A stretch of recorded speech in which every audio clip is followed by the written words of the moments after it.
4, 3, 2. Bueno, bienvenidos de nuevo. Estoy muy contento de verles a todos acá, dispuestos a estudiar las grandes profecías de la Biblia, ¿verdad?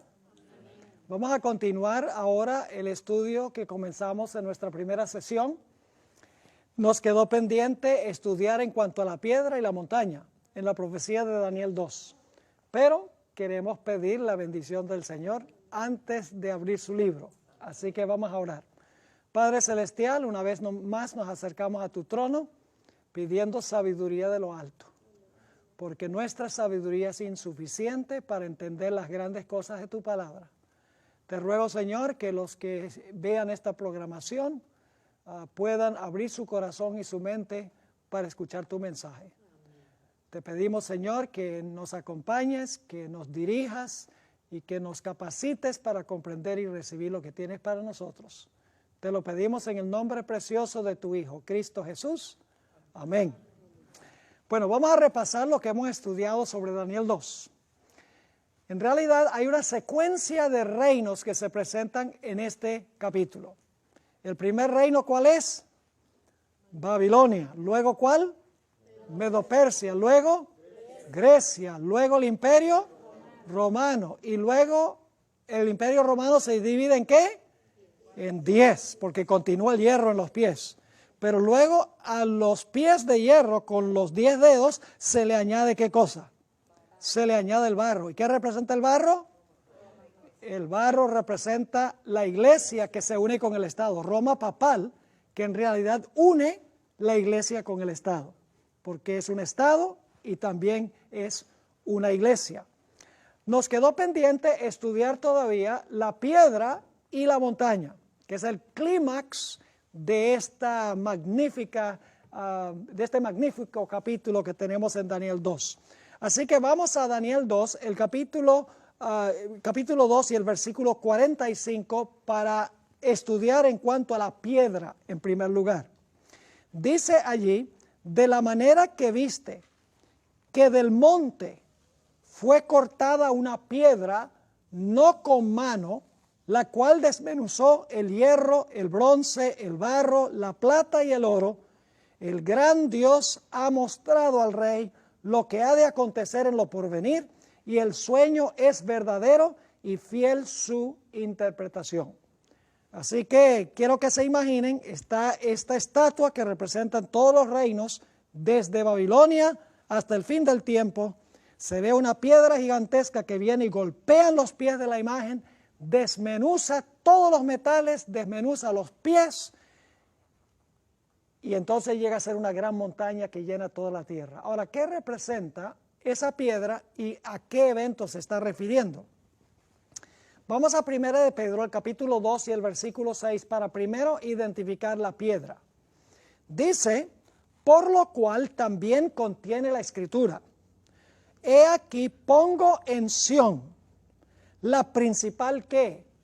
La principal piedra del ángulo, escogida, preciosa, y el que creyere en él no será avergonzado. Ahora dice, tenemos una piedra en Sión. Sión era una montaña, ¿verdad que sí? Así que hay una piedra que está en la montaña, Sión. En Daniel 2 dice que la piedra fue cortada ¿de qué? De la montaña. Interesante. Ahora yo pregunto, ¿quién es esa piedra de 1 de Pedro 2 y el versículo 6? Esa piedra representa a Cristo Jesús. Ahora, ¿qué significa el hecho de que la piedra viene y golpea en los pies de la imagen y desmenuza todos los metales que representan los reinos de este mundo? Significa que el Señor Jesucristo va a venir del monte de Sión celestial y va a destruir a todos los reinos de la tierra y va a establecer un reino que no se va a corromper jamás. Ahora, ¿qué significa la expresión no con manos? Fíjense que la piedra fue cortada no con manos. Afortunadamente, dejamos que la Biblia se explique ella misma. Hay otros versículos que usan la expresión no con manos. Vamos a Hebreos, el capítulo 9 y el versículo 11, a donde se habla del santuario. Ustedes recuerdan que Dios mandó a construir un santuario en la tierra que era una copia de la maqueta que le mostró Dios a Moisés en el monte. Ahora, fíjense lo que dice en Hebreos 9:11, en cuanto al santuario celestial. El terrenal fue hecho por manos humanas, ¿verdad que sí? Pero fíjense el celestial.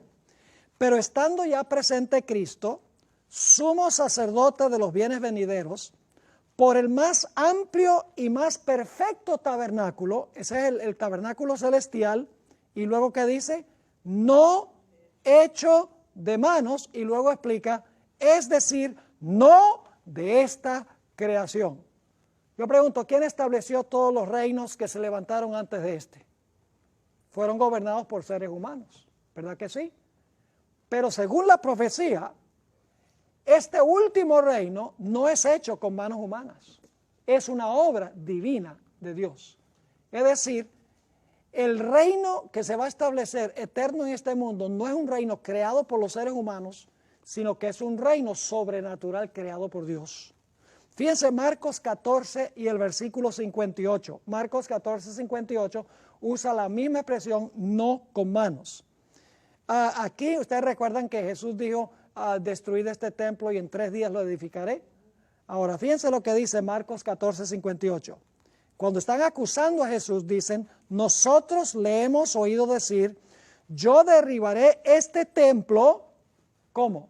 Hecho a mano, y en 3 días edificaré otro hecho sin mano. ¿Qué significa este templo hecho por mano? ¿Quién hizo ese templo? Herodes.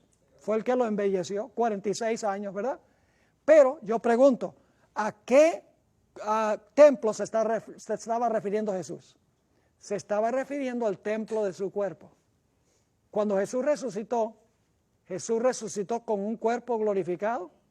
¿Resucitó con su cuerpo humano común y corriente? No, resucitó incorruptible e inmortal. Cuando resucitó, el cuerpo se lo dio su Padre, se lo dio Dios, un cuerpo sobrenatural.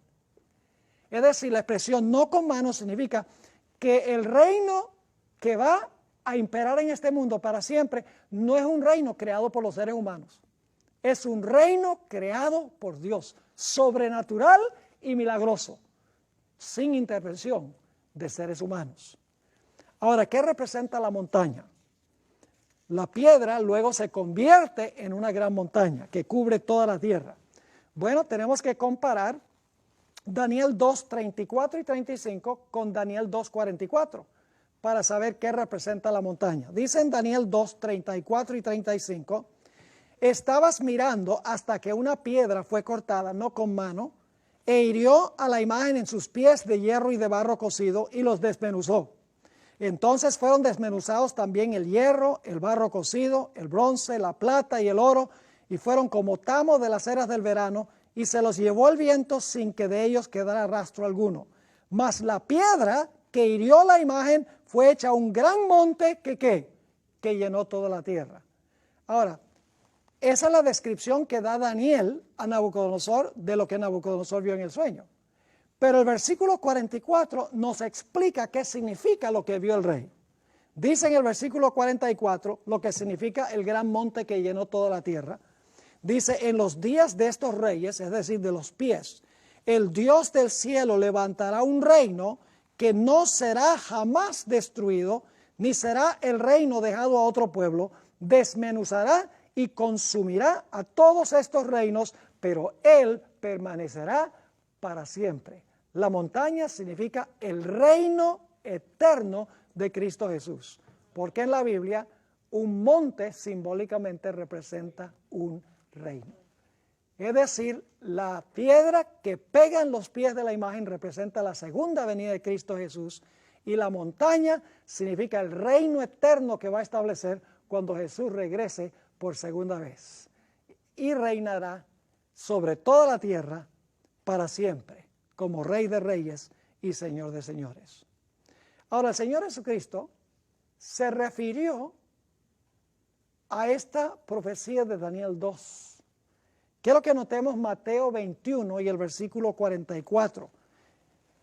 Siempre que estudiamos nosotros esta profecía debemos hacer una aplicación personal. Debemos hacer una aplicación a nosotros individualmente.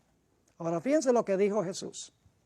Hablando a un grupo de judíos, dice, el que cayere sobre esta piedra, está hablando de sí mismo, el que cayere sobre esta piedra será quebrantado. Y sobre quien ella que cayere, le desmenuzará. Es decir, lo que está diciendo Jesús es que nosotros podemos caer sobre la piedra para que se rompa y se quebrante nuestro yo, nuestro egoísmo. Pero si nosotros no caemos sobre la piedra, si nosotros no nos convertimos, si nuestro corazón no es quebrantado, nuestro yo no es eliminado, entonces la piedra caerá sobre nosotros, no sobre los reinos del mundo en general nada más, está hablando individualmente. Y dice aquí que los desmenuzará. Otro ejemplo que les puedo dar, Juan el Bautista en Mateo 3, 11 y 12, dijo: yo a la verdad os bautizo en agua para arrepentimiento, pero el que viene tras mí, cuyo calzado yo no soy digno de llevar, él os bautizará en Espíritu Santo y en fuego. Es decir, el Espíritu Santo quiere entrar a nuestra vida y quiere consumir el pecado. Pero ¿qué sucede si nosotros no permitimos que el Espíritu Santo entre a nosotros para consumir el pecado? Sigue diciendo Juan el Bautista: su aventadora está en su mano y limpiará su era, y recogerá su trigo en el granero y quemará la paja en fuego que nunca se apagará. Es decir, tú puedes permitir que el Espíritu Santo consuma como fuego tu pecaminosidad, pero si no lo haces, ese fuego finalmente te va a destruir a ti. El Señor Jesucristo declaró en Juan 3 y el versículo 3 y el versículo 5, hablando con Nicodemo, respondió Jesús y dijo: de cierto te digo que el que no naciere de nuevo no puede ¿qué? Ver el reino de Dios. Y fíjense que Daniel 2 está hablando del reino de Dios, del reino eterno de Dios. Y luego dice el versículo 4, Nicodemo le dijo: ¿cómo puede un hombre nacer siendo viejo? ¿Puede acaso entrar por segunda vez en el vientre de su madre y nacer? Respondió Jesús: de cierto te digo que el que no naciere del agua y del Espíritu no puede ¿qué? No puede entrar al reino de Dios. Es decir, que Daniel 2 tiene una aplicación personal también. O caes sobre la piedra o la piedra caerá sobre ti. O permites que el fuego consuma el pecado o el fuego te consumirá a ti. Y hay otro simbolismo en la Biblia. La espada que sale de la boca de Jesús. La espada del Espíritu es la palabra de Dios. Puede entrar y cortar el pecado en tu vida, la espada de dos filos. Pero si tú no permites que la espada corte el pecado de tu vida, en Apocalipsis 19 dice que sale una espada de su boca para herir con ella a las gentes. Es decir, que esta profecía nos llama individualmente al arrepentimiento, a la conversión, a recibir a Cristo Jesús como nuestro Salvador. Ahora queremos estudiar nuestro siguiente material, la inmundicia de su fornicación. La inmundicia de su fornicación. Y no vamos a poder completar todo este material en esta clase, así que en la próxima clase vamos a terminar de estudiar este material. Yo creo que van a ver que este es un estudio fascinante. La mejor forma de entender los eventos finales es entender los eventos finales de Jesús cuando estuvo en esta tierra. Es la mejor manera que yo he encontrado de estudiar qué es lo que va a pasar con el pueblo de Dios en el tiempo de fin. Porque nosotros vamos a repetir la historia de Cristo, especialmente las últimas escenas de su vida antes de su muerte en la cruz del Calvario. Ahora vamos a Apocalipsis 17, el versículo 1 y 2. Ya lo leímos en conexión con la profecía de Daniel 2, pero vamos a leerlo de nuevo porque quiero recalcar un punto muy importante. Vino entonces uno de los 7 ángeles que tenía las 7 copas y habló conmigo diciéndome: ven acá y te mostraré la sentencia contra la gran ramera. ¿Quién es la gran ramera? Según estudiamos en la primera presentación, representa una iglesia que se ha prostituido, una iglesia apóstata. ¿Y cómo se prostituyó? Metiéndose con los poderes civiles de la tierra, metiéndose en la política, con el Estado, porque sigue diciendo: la que está sentada sobre muchas aguas, con la cual han fornicado los reyes de la tierra y los moradores de la tierra se han embriagado con el vino de su fornicación. Y el vino lo vamos a estudiar en nuestro último tema sobre Apocalipsis 17. Ahora, en Apocalipsis 18 se repite la misma idea. Nuevamente se habla de esta ramera de Babilonia y de su fornicación. Dice allí en el versículo 1 de Apocalipsis 18, después de esto vi a otro ángel descender del cielo, con gran poder, y la tierra fue alumbrada de su gloria. Y clamó con voz potente diciendo, ha caído la gran Babilonia, y se ha hecho habitación de demonios, y guarida de todo espíritu inmundo, y albergue de toda ave inmunda y aborrecible. Y ahora va a explicar cómo se volvió así. Dice, porque todas las naciones han bebido del vino del furor de su fornicación, y los reyes de la tierra han fornicado con ella. ¿Qué es la fornicación? Que se entremezcla ¿con quiénes? Con los poderes civiles de la tierra, con los reyes de la tierra. Dice aquí, porque todas las naciones han bebido del vino del furor de su fornicación, y los reyes de la tierra han fornicado con ella, y los mercaderes de la tierra se han enriquecido de la potencia de sus deleites. Así que aquí tenemos una iglesia que mezcla la iglesia con los poderes civiles de la tierra. La mezcla del hierro con el barro es lo mismo que la ramera quien fornica con los reyes de la tierra. Ahora le pregunto, ¿la iglesia tiene su función? Sí, el Estado tiene su función. Cada uno tiene su propia función. ¿Quién estableció el Estado? Dios, vamos a encontrarlo en este estudio. ¿Quién estableció la iglesia? Jesús. Dice, sobre esta roca edificaré ¿qué? Mi iglesia, dijo Jesús. Así que el Estado fue establecido por Dios y la iglesia fue establecida por Dios también. Pero no deben estar juntos, sino separados. Ahora, ¿cómo entendió este asunto Jesús de la relación de la iglesia con el Estado? Vamos a Mateo 22 y el versículo 15 al 21. Mateo 22, 15 al 21. Aquí nos da el punto de vista de Jesús de la relación que debe existir entre la iglesia y el Estado. Dice, entonces se fueron los fariseos y consultaron cómo sorprenderle en alguna palabra. Y le enviaron los discípulos de ellos con los herodianos diciendo, y el deseado de toda la gente dice que los herodianos era la secta judía que más odiaba a Jesús. A veces pensamos que eran los fariseos o los saduceos o los escribas, pero dicen el deseado que los herodianos odiaban a Jesús más que cualquier otra secta judía. Así que vienen los discípulos de ellos, de los fariseos, con los herodianos diciendo, fíjense qué hipócritas eran, maestro, sabemos que eres amante de la verdad y que enseñas con verdad el camino de Dios y que no te cuidas de nadie porque no miras la apariencia de los hombres. Dinos pues, ¿qué te parece? ¿Es lícito dar tributo a César o no? Ahora Jesús sabía que le estaban poniendo una trampa, porque si Jesús decía que sí hay que darle tributo a César, se iba a echar a los judíos encima, porque a los judíos no les gustaba pagarle los impuestos a César. Si decía que no hay que pagarle los impuestos a César, se hubiera echado el imperio romano encima, porque Roma exigía que se pagaran impuestos. Así que si Jesús respondía sí, estaba en problemas, y no también. Jesús conocía lo que ellos querían hacer, y por lo tanto sigue diciendo en el versículo 18, pero Jesús, conociendo la malicia de ellos, les dijo, ¿por qué me tentáis, hipócritas? Mostradme la moneda del tributo. Y ellos le presentaron un denario, que sería el pago diario normal de aquella época. Entonces les dijo, ¿de quién es esta imagen y la inscripción? Es decir, la cara de quién está en esta moneda y el nombre de quién está en la moneda. Entonces, ¿qué le dijeron ellos? De César.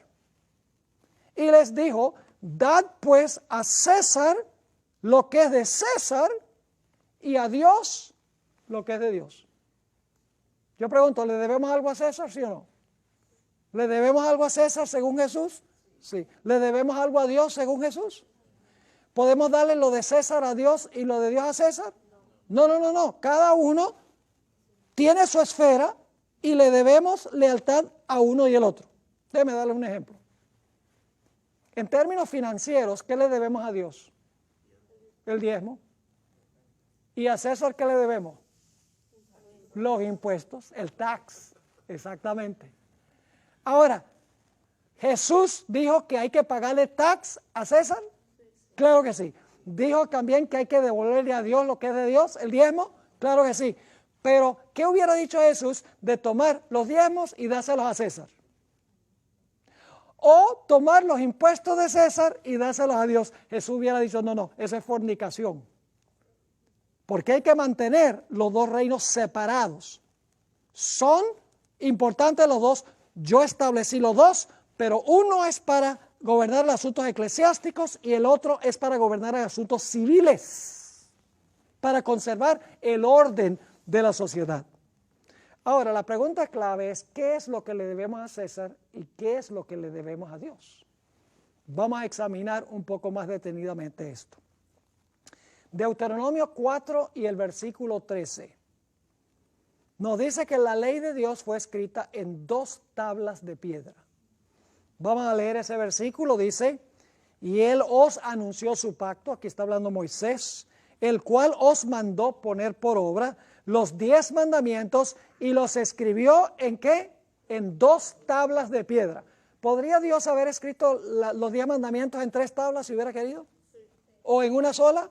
Claro que sí, pero por alguna razón las mandó a escribir en 2. Y claro, la pregunta clave es ¿por qué? Vamos a ver. Deuteronomio 6 y el versículo 4. Los mandamientos revelan 2 deberes, mi pueblo, 2 deberes. Hay algo que le debemos a Dios y hay algo que le debemos a nuestro prójimo o al poder civil. Note lo que dice Deuteronomio 6:4. Hablando de la primera tabla de la ley, dice, amarás a Jehová tu Dios de todo tu corazón y de toda tu alma y con todas tus fuerzas. ¿Cuál es nuestra primera responsabilidad? Amar a Dios por sobre todas las cosas, como dicen los católicos, ¿verdad? Amar a Dios por sobre todas las cosas. Ese es el primer grande mandamiento. Ahora, noten que hay un segundo mandamiento grande. Levítico 19 y el versículo 18. Dice, no te vengarás ni guardarás rencor a los hijos de tu pueblo, sino amarás a tu prójimo como a ti mismo, yo Jehová. Es decir, nosotros tenemos una responsabilidad vertical para con Dios y horizontal para con nuestro prójimo. Debemos amar a Dios por sobre todo y debemos amar a nuestro prójimo, vertical y horizontal. Ahora, lo interesante es que Jesús se refirió a estos 2 grandes mandamientos. Note Mateo 22 y el versículo 34 al 40. Mateo 22, 34 al 40. Entonces los fariseos, oyendo que había hecho callar a los saduceos, se juntaron a una. Y uno de ellos, intérprete de la ley, preguntó por tentarle, diciendo, Maestro, ¿cuál es el gran mandamiento en la ley? Jesús le dijo, amarás al Señor tu Dios con todo tu corazón y con toda tu alma y con toda tu mente. Este es el primero y grande mandamiento. ¿De dónde viene esa cita? De Deuteronomio 6:4. ¿Verdad que sí? Lo leímos. Ahora fíjense, versículo 39. Y el segundo es semejante. Amarás a tu prójimo como a ti mismo. Ese viene de Levítico 19:18. Y luego dice Jesús, de estos 2 mandamientos depende toda la ley y los profetas. Ahora fíjense, los primeros 4 mandamientos tienen que ver con nuestro deber para con quién. Para con Dios, no para con los seres humanos. El poder civil no puede tener nada que decir en cuanto a los primeros 4 mandamientos. El primer mandamiento dice, no tendrás dioses ajenos delante de mí. El poder civil no puede decir nada en cuanto a ese mandamiento, porque eso es lo que le debemos a Dios. Segundo mandamiento, no hagas imágenes que rebaje tu concepto de Dios, centrado en Dios. Si amo a Dios, no voy a hacer ídolos para inclinarme a ellos y rebajar mi concepto de Dios. Tercer mandamiento dice, no tomes en vano el nombre de Dios. El gobierno civil no me puede decir que yo no puedo tomar el nombre de Dios en vano, porque ya ese es asunto mío. ¿Con quién? Con Dios. Y el cuarto mandamiento dice que yo debo guardar el día de reposo de Dios. Los primeros 4 mandamientos definen mi relación con Dios, pero los últimos 6 mandamientos definen mi relación horizontal con mi prójimo. Por ejemplo, honra a tu padre y a tu madre. Ya eso es relaciones entre seres humanos. No matarás, no cometerás adulterio, no hurtarás, no hablarás falso testimonio, no codiciarás nada de lo que es de tu prójimo. Todo eso tiene que ver con amar a nuestro prójimo, tiene que ver con preservar el orden civil en la sociedad. Yo pregunto, ¿el poder civil tiene derecho a castigar a los que matan? Sí, señor. ¿Tiene derecho el poder civil de que una persona vaya a un tribunal si alguien levantó un falso testimonio en contra de uno? Claro que sí. ¿El poder civil puede intervenir si un hijo maltrata a sus padres? Claro que sí. ¿El poder civil puede intervenir si yo le robo algo a alguien? Claro que sí. Es decir, los últimos 6 mandamientos le pertenecen al poder civil para preservar el orden civil y las relaciones entre seres humanos. Pero el poder civil no puede tener nada que ver con los primeros 4 mandamientos, porque esos mandamientos tienen que ver con mi relación con Dios. ¿Está claro ese punto? Muy importante ese punto para lo que vamos a estudiar. Ahora fíjense, todas las acusaciones que fueron lanzadas contra Jesús tenían que ver con los primeros 4 mandamientos de la ley de Dios. Nunca se le acusó a Jesús de violar las leyes de Roma. Todas las acusaciones tenían que ver, eran acusaciones de la iglesia contra él y tenía que ver con los primeros 4 mandamientos de la ley de Dios. Vamos a dar varios ejemplos. Marcos 2 y el versículo 7. Todos tenían que ver con la primera tabla de la ley. Marcos 2, 7. Ustedes recuerdan que Jesús le dijo a un paralítico, tus pecados te son perdonados. ¿Recuerdan eso? ¿Y qué pasó con los que estaban presentes, con los líderes religiosos que estaban presentes allí? Como dicen los puertorriqueños, se enfogonaron. Se pusieron bravos. Y fíjense lo que dijeron, Marcos 2 y el versículo 7. ¿Por qué habla este así? Blasfemias dice. ¿Quién puede perdonar pecados sino solo Dios? Ellos estaban acusando a Jesús de decir que Él era ¿quién? Que Él era Dios. ¿Cuál mandamiento es ese? El primero, no tendrás dioses ajenos delante de mí. Lo están acusando de quebrantar el primer mandamiento de la ley de Dios, que tiene que ver con nuestra relación con nuestro prójimo. Noten lo que dice Juan 10 y el versículo 33. Otro ejemplo de cómo ellos acusaron a Jesús de quebrantar el primer mandamiento de la ley de Dios y querían castigarlo por quebrantar el primer mandamiento de la ley de Dios. El Señor Jesucristo había dicho, yo y el Padre uno somos. Se enojaron cuando Jesús dijo eso. Y fíjense lo que dice en el versículo 33. Le respondieron los judíos diciendo, por buena obra no te apedreamos, sino por la blasfemia, porque tú siendo hombre te haces Dios. Nuevamente lo están acusando de quebrantar el primer mandamiento de la ley de Dios, que tiene que ver con la relación entre Cristo con Dios, ninguna ley civil. Ahora, Jesús también fue acusado de quebrantar el tercer mandamiento, de usar el nombre de Dios en vano. Ustedes recuerdan que una vez Jesús estaba hablando con unos judíos y el Señor Jesucristo dijo algo revolucionario que los enojó. Lo encontramos en Juan 8, 58 y 59. Jesús les dijo, de cierto os digo, antes que Abraham fuese, yo soy. ¿A quién le pertenece ese nombre yo soy? En Éxodo 3:14 le pertenece a Dios. Jesús estaba tomando el nombre de Dios en vano. Está poniendo en sus labios el gran nombre yo soy. Y lo acusaron de quebrantar el tercer mandamiento de la ley de Dios, que está en la primera tabla de la ley de Dios. Yo pregunto, ¿también acusaron a Jesús en repetidas ocasiones de quebrantar el sábado? Yo pregunto, ¿a quién le debía Cristo la observancia del sábado? ¿A los fariseos o a Dios? ¿A quién le debía el Señor Jesucristo respeto al nombre? ¿A los fariseos o a Dios? La obediencia a los primeros 4 mandamientos se lo debía Jesús a Dios. La iglesia no debía castigar ninguna de esas violaciones, porque esas le pertenecen ¿a quién? Le pertenecen a Dios. Ahora, fíjense 2 ejemplos de cómo acusaron a Jesús de quebrantar el sábado.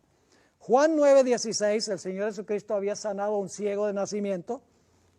Y entonces dice, entonces algunos de los fariseos decían, este hombre no procede de Dios, ¿porque qué? Porque no guarda el día de reposo. Y en Juan 5:16 al 18, Jesús acababa de sanar a un paralítico, quien había estado paralizado por 38 años, y dice, y por esta causa los judíos perseguían a Jesús y procuraban matarle, porque hacía estas cosas en el día de reposo. Y no solo por eso, porque sigue diciendo, y Jesús le respondió, mi Padre hasta ahora trabaja y yo trabajo. Por esto los judíos aún más procuraban matarle, porque no solo quebrantaba el día de reposo, sino que también decía que Dios era su propio Padre, haciéndose igual a Dios. Qué interesante. Ahora fíjense, les voy a adelantar un detallito muy interesante. Y es que Jesús fue acusado de quebrantar el sábado porque él lo observaba en forma correcta, mientras que los fariseos lo observaban en forma incorrecta. Yo pregunto, al final de la historia, los más grandes conflictos de Jesús tuvieron que ver con el sábado. Vez tras vez, encuentra uno en los evangelios que lo acusaron de quebrantar el sábado. Yo pregunto, ¿eso va a repetirse en el tiempo del fin? ¿El sábado va a ser un punto de contención en el tiempo del fin? Sí, solo hay una diferencia.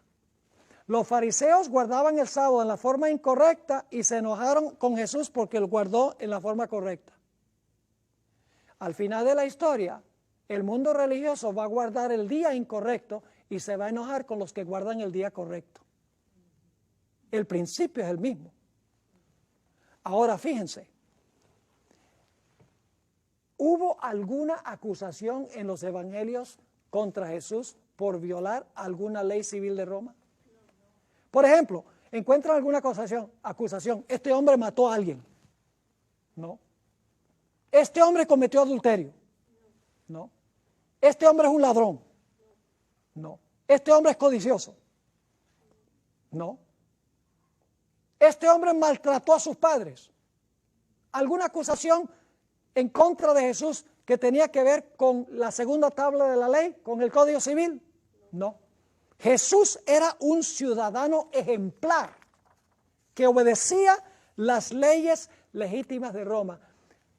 Pero todas las acusaciones contra Jesús se las lanzó la iglesia por supuestamente violar los primeros 4 mandamientos que no le pertenecía a la iglesia, sino que le pertenecía ¿a quién? Le pertenecía a Dios, y no le pertenecían tampoco a la jurisdicción del poder civil. Ahora, ¿saben cuál era el problema en los días de Jesús? Los judíos querían que Jesús tomara las riendas del poder civil.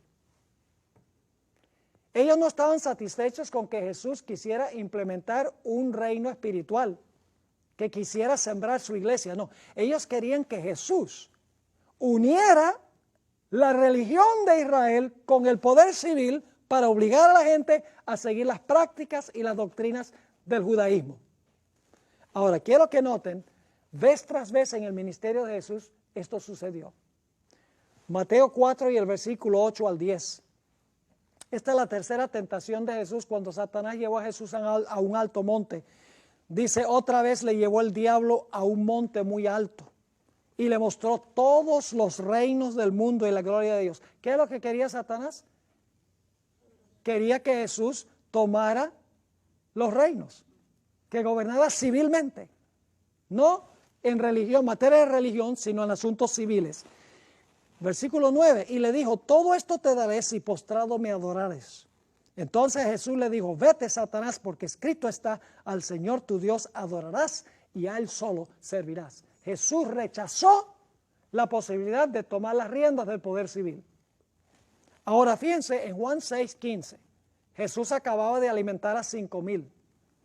Y los judíos quedaron impresionados y dijeron, oye, este alimentó a 5,000 personas. Podríamos nosotros ponerlo como rey y no tendríamos que trabajar ya porque la comida está asegurada. Ahora fíjense lo que dice, querían hacerlo rey. Los judíos siempre querían que Jesús tomara el poder civil. No estaban contentos solo que Jesús estableciera su iglesia, pero quería que la iglesia se uniera con el poder civil. Dice Juan 6 y el versículo 15, pero entendiendo Jesús que iban a venir para apoderarse de él y hacerle ¿qué? Y hacerle rey, volvió a retirarse al monte él solo. Los discípulos de Jesús querían que Jesús también tomara las riendas del poder civil. Querían unir la iglesia con el Estado. Y fíjense, había dos de los discípulos que se conocen como los hijos del trueno. Eso dice todo, ¿verdad? ¿Qué clase de carácter tenían? Y cómo hubieran gobernado. Bien, no estaban contentos con voltear la otra mejilla y llevar la carga 2 millas en vez de una. Olvídese de eso. Y que el reino de Cristo hay que defenderlo con la espada. Fíjense lo que dice en Lucas 9, 55 y 56. Aquí dice que Jesús pidió permiso para cruzar por unas aldeas samaritanas de regreso a Jerusalén. Y fíjense, las aldeas samaritanas dijeron, no queremos que pases por nuestras aldeas. Ahora fíjense, dice, entonces, los dos discípulos dijeron, ¿quieres que llamemos fuego del cielo para quemar a esas ciudades? Ahora fíjense, entonces volviéndose él, los reprendió diciendo, vosotros no sabéis de qué espíritu sois. Porque el Hijo del Hombre no ha venido para perder las almas de los hombres, sino para salvarlas. Y se fueron a otra aldea. Los judíos siempre querían que Jesús tomara las riendas del poder civil. Satanás quería que Jesús uniera la iglesia con el Estado para perseguir a todos los que no estaban de acuerdo con la iglesia. Pero ¿qué clase de reino vino a establecer Jesús? Jesús no vino a tomar las riendas del poder civil. Noten qué reino quiso establecer Jesús. Está en Lucas 17 y el versículo 20 y el versículo 21. Preguntado por los fariseos, ¿cuándo había de venir el reino de Dios? Ve, los fariseos están hablando de ¿cuándo vas a establecer el reino? ¿Cuándo vas a destruir a los romanos? Le respondió y dijo, el reino de Dios no vendrá con advertencia, es decir, con una gran demostración. Ni dirán, helo aquí o helo allí, porque he aquí el reino de Dios está ¿dónde? El reino de Dios está en vosotros. ¿Y por qué el reino de Dios está en vosotros? Porque Cristo debe estar ¿dónde? En el corazón del ser humano. Es decir, Jesús dijo, no, yo no vengo a tomar las riendas del poder civil, yo vengo a sembrar el reino de Dios en el corazón del ser humano. Vengo para que tenga una relación espiritual con el Señor. Jesús se mantuvo alejado del poder civil. Se mantuvo solamente con la idea de establecer un reino espiritual. Jesús rehusó cumplir las aspiraciones de los judíos y ellos lo acusaron de violar la primera tabla de la ley, que era responsabilidad de él para con Dios. No era la responsabilidad de la iglesia usar el poder civil para castigar violaciones de los primeros mandamientos, porque es un deber que Jesús le debía a su Padre. Ahora queremos avanzar un poquito hablando de una reunión que tuvo el Sanedrín. El Sanedrín era el grupo que gobernaba a la nación de Israel. Eran los magnates, los más grandes dirigentes del pueblo judío. Y Jesús recién había resucitado a Lázaro. Y dice en Juan 11 que las muchedumbres estaban siguiendo a Jesús. Y como resultado de las muchedumbres seguir a Jesús, estaban abandonando las iglesias de la época y los dirigentes judíos estaban muy preocupados. Así que convocaron una reunión del Sanedrín para decidir qué iban a hacer con Jesús, porque las muchedumbres se iban tras él. En Juan 11, 47 al 49 se encuentra relatado eso. Y es muy interesante la preocupación que tenía el líder máximo, el sumo sacerdote. Fíjense lo que dice. Entonces los principales sacerdotes y los fariseos reunieron el concilio y dijeron, la palabra concilio es la palabra Sanedrín en griego, ¿qué haremos? Porque este hombre hace muchas señales. Si le dejamos así, todos creerán en él. Y ahora fíjense, es un asunto de seguridad nacional, ¿sí o no? National security. Dice, y vendrán los romanos, si todos creen en él, vendrán los romanos y ¿qué harán? Destruirán nuestro lugar santo y nuestra nación. Ahora fíjense lo que dice. Entonces Caifás, uno de ellos, sumo sacerdote aquel año, les dijo, vosotros no sabéis nada, ni pensáis que nos conviene que un hombre muera por el pueblo y no que toda la nación perezca. ¿Qué es lo que está diciendo Caifás? Está diciendo, mire, las muchedumbres están siguiendo en pos de él. Si nosotros dejamos que él viva, todo el mundo lo va a seguir y entonces los romanos van a venir y van a quitar nuestro lugar y nuestra nación. Por razones de seguridad nacional, este hombre tiene que morir. Y ese mismo día pronunciaron la sentencia de muerte contra Cristo. Según Juan 11 y el versículo 53, ese mismo día el Sanedrín decidió que Jesús tenía que morir. Y Jesús no había violado ninguna ley de Roma, pero según ellos había violado los preceptos de los primeros 4 mandamientos de la ley de Dios, que le pertenecen a nuestra relación con Dios, y no debe la iglesia unirse con el Estado para castigar a los que supuestamente desobedecen esos mandamientos. Ahora nos adelantamos un poquito y vamos al huerto del Getsemaní, a donde Jesús ha ido con sus discípulos y donde Jesús empezó a sudar gotas de sangre y le rogó a su Padre que le quitara la copa de su mano, la copa del sufrimiento, le rogó 3 veces. Estando Jesús allí en el huerto del Getsemaní, sucedió algo muy interesante cuando vinieron a arrestarlo. Mateo 26 y el versículo 51 y 52 nos tiene el relato, y quiero que recuerden una frase que encontramos aquí que es muy importante. Dice Mateo 26, 51, pero uno de los que estaban con Jesús, sabemos que era Pedro, extendiendo la mano, sacó su espada. ¿Qué fue lo que sacó? Muy importante eso. Sacó su espada e hiriendo a un siervo del sumo sacerdote, le quitó la oreja. Y créame que no le estaba tirando a quitar la oreja, le estaba tirando a quitar la cabeza. Pero era pescador y no soldado, y le falló la puntería. Ahora fíjense el versículo 22. Entonces Jesús le dijo, bien hecho, Pedro, usa la espada para defender mi reino. No, fíjense. Entonces Jesús le dijo, y ahora escuchen las palabras porque en Apocalipsis las vamos a encontrar de nuevo en nuestro estudio de mañana. Dice, entonces Jesús le dijo, vuelve tu espada a su lugar, porque todos los que tomen espada, a espada perecerán. En Apocalipsis 13:10 encontramos una frase muy similar, hablando de la bestia que persiguió durante los 1260 años. Dice que la bestia que mató con la espada iba a ser muerta con la espada. Hay una conexión entre los eventos de Jesús y lo que menciona el libro de Apocalipsis en cuanto a la iglesia que gobernó durante los 1260 años, que se conoce como las edades oscuras o la Edad Media. Ahora arrestaron a Jesús en Getsemaní y lo llevaron primero, ahora escuchen bien, lo llevaron primero ante el Sanedrín, que era un tribunal eclesiástico. ¿Me escucharon lo que dije? Era un tribunal eclesiástico. No era parte del gobierno civil. Era un juicio que le estaba haciendo la iglesia a Jesús.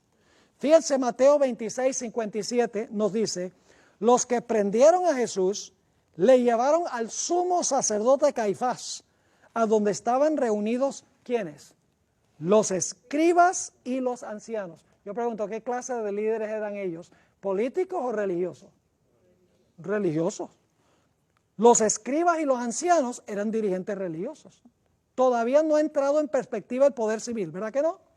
Hasta ahora es la iglesia la que va a enjuiciar a Jesús, porque supuestamente Jesús ha quebrantado los primeros 4 mandamientos de la ley de Dios.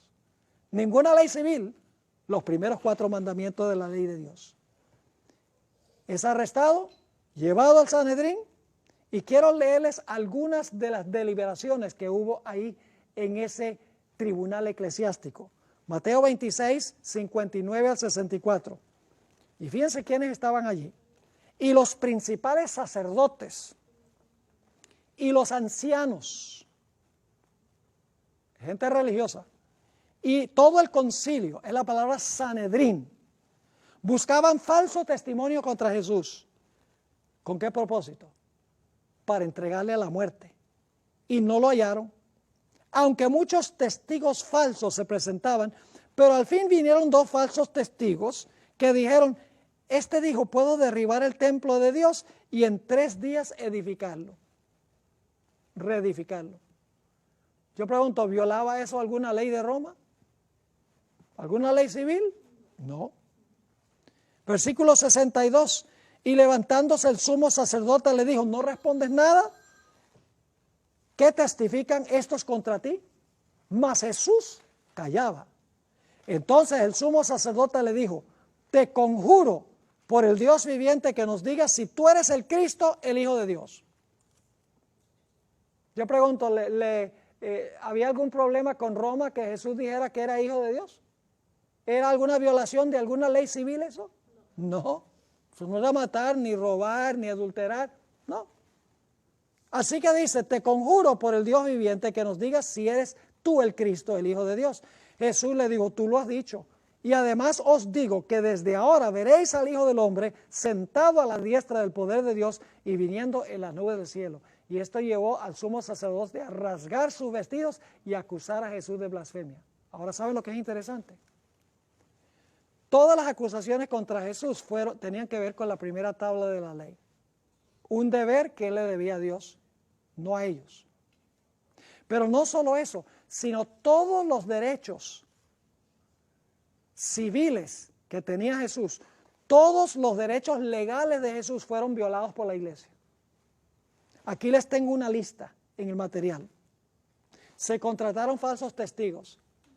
Las leyes judías prohibían que se presentaran falsos testigos. Es más, si se presentaba un falso testigo y se descubría que era falso, él debía sufrir la pena que se pronunciaba en contra del reo.